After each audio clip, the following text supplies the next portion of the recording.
ఇప్పుడైతే ఆంటీ అనేది వండిస్తుంది అన్నమాట ఫుడ్ని చూడొచ్చు మీరు.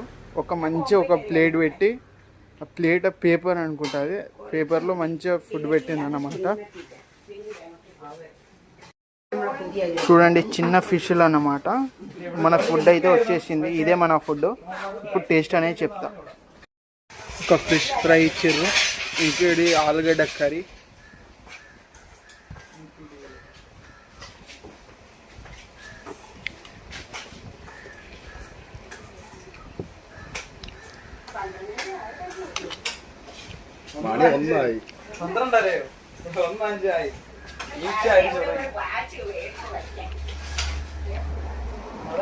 రైస్ ఏదో డిఫరెంట్ ఉంది ఇక్కడ.